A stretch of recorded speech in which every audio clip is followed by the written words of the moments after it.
So on to the next one is Clean Spring, and that is just a generic spring reverb sound, not meant to sound like my amps or anything, just a go-to setting if you want a spring reverb sound. Bang, there it is.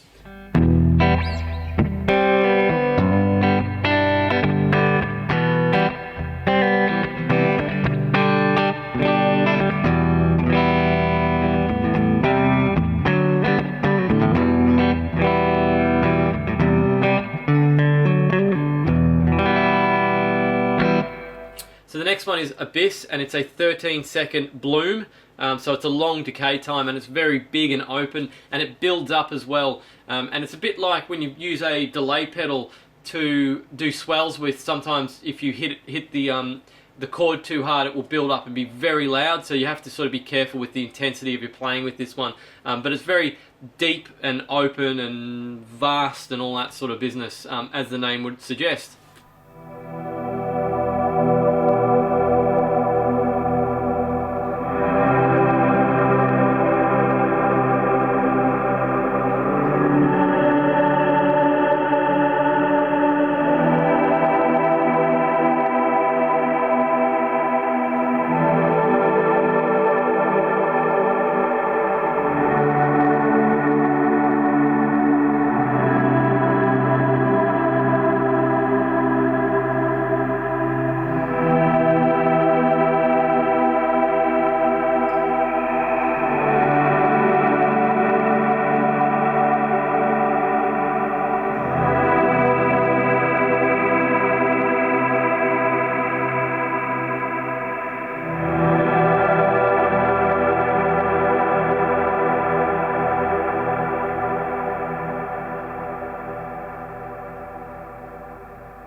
And I tell you what, if you reckon that sounds good, you should hear it in front of the amp with both amps going in stereo. It's out of this world. You'll be flying on a spaceship through space before you know it. It's an awesome sounding effect. That's the sort of stuff that I like, and yeah, it just appeals to me. I really like it. So the next effect is actually called Lift Trails, and this is a effect that Pete from Strymon actually demoed, and I really liked it. And I remember hearing it before I even had the pedal, and I looked it back up on YouTube and thought, I've got to tap into that effect because it just sounded great. So I just copied his settings that he had in the video, and he had a few settings down the bottom that you can just follow and set it up this way. So if you want to do, if you like this effect, you like lift trails, go check out his YouTube video. Yeah, copy his settings and you'll get it sounding like this.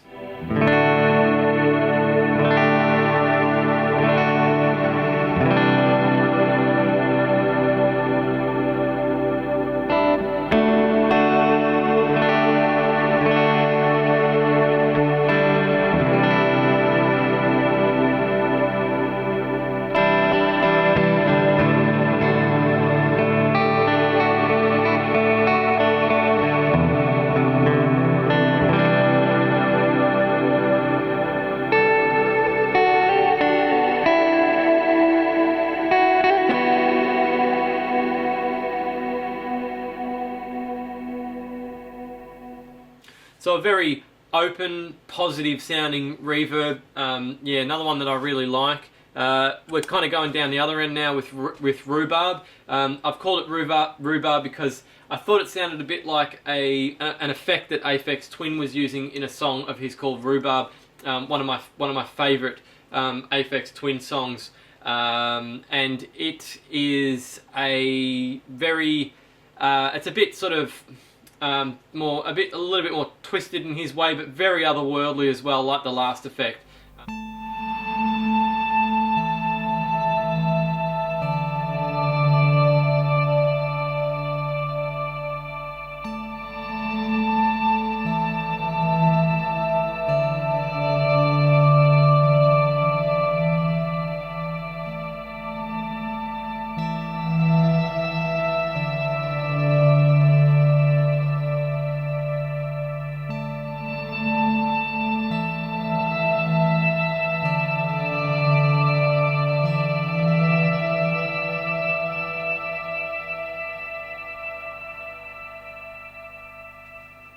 So probably still pretty positive, I guess, but just a little bit more otherworldly and a little bit twisted, as Aphex Twin's ambient stuff tends to be. And the next one is called Wisp. It's a very thin reverb, and sits in the top end again, and sort of trails your guitar signal.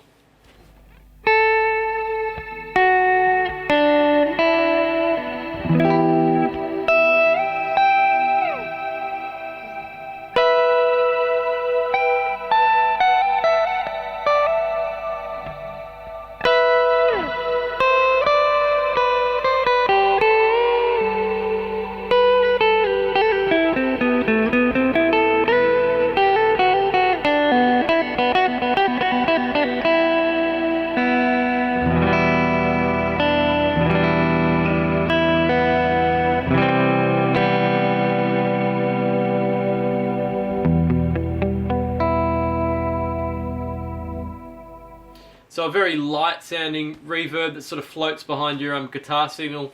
Next one is called Hades, and it is a very deep, brooding sort of reverb. Hades has been, as in the Greek hell, in case you didn't know.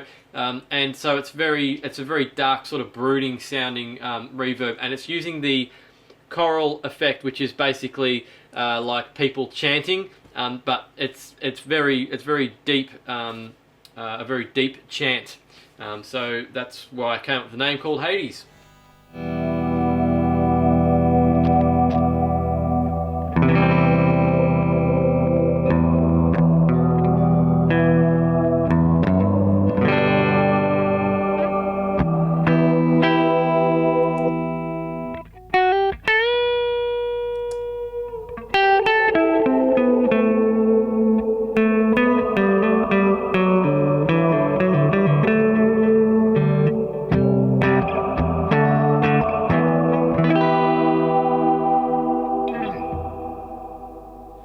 So you can kind of hear the choral effect with that. I'm not a huge fan of the choral setting, to be honest, but that sounds pretty good. That was probably the best that I could come up with it.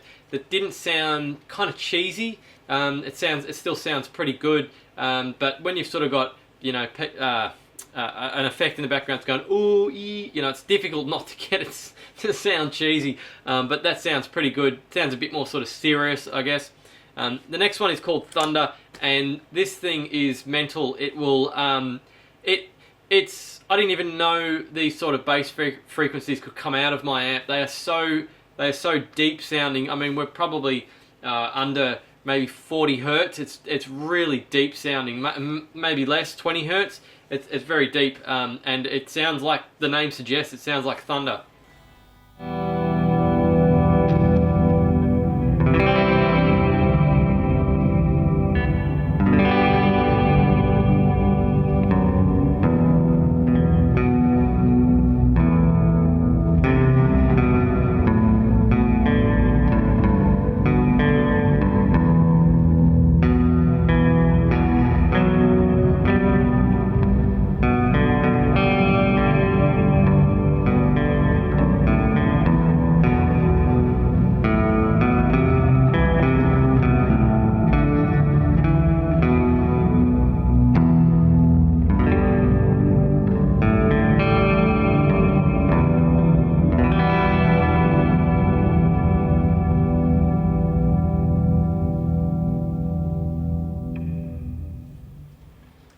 That effect's probably one that you can that you feel more than you hear. I don't even know if my microphone is going to be able to pick up that sort of low frequency. I don't know if you can also hear it through the microphone, but I mean, my guitar case, the buckle on one of my guitar cases is actually rumbling. That's how thunderous that effect is.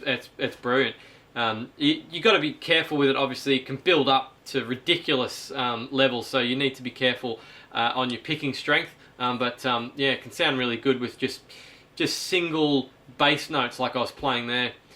So the next one, the last one is called Obsidian, and it was a spawn from Thunder. And this is one of my favourite patches that I came up with. It's the last patch that I came up with, and it's probably one of my favourites. Not sure I'm going to be able to justify how good this effect sounds with just a little clip.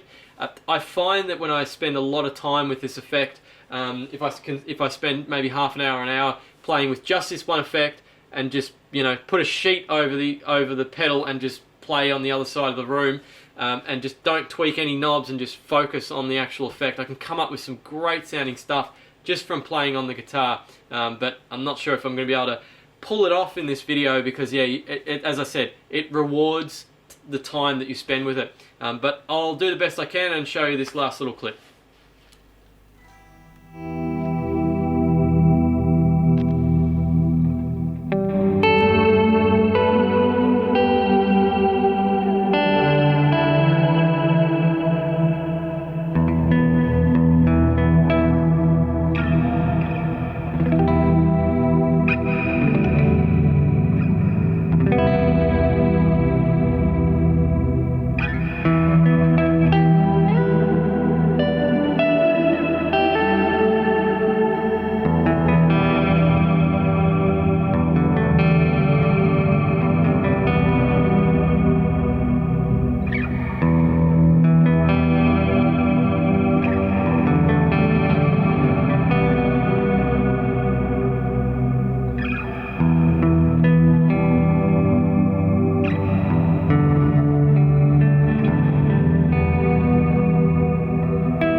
In stereo with analog delay sounds awesome.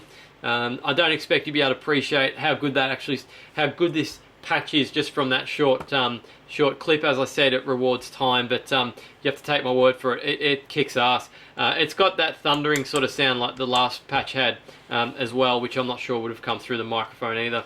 And like I said, with all these patches, you really only get half of the story. You've got to hear this thing in stereo, and unfortunately, I'm not set up for stereo recording at the moment, so I can't show you that. But if you have one, or you're going to get one, make sure that you can test it with play through it with 2 amps, because it's just it'll blow your mind. So that's some of the sounds that you can get out of it. Huge range of sounds that as you saw. And if you're thinking about buying one, or you've got one, might give you some inspiration to come up with similar sounds like I've done, or help you decide whether you want one or not. If I tell you what, if I was a reviewer and I had to give it a score, I'll give it 9.5. Nothing's perfect. I'll give it 9.5 though, because it's right up there.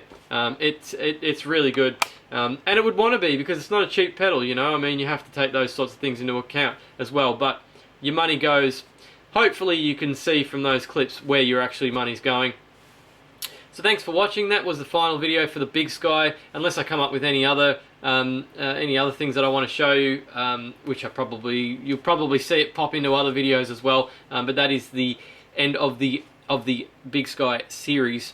So I hope you liked it. Hope you've gained some stuff from it. Maybe you've got that tap tempo pedal going that we built, or using the stereo with your headphones. But thanks for watching. Don't forget to subscribe for more pedal related, do-it-yourself, guitar pedal related videos, tutorials, and demos and things like that. Thanks for watching.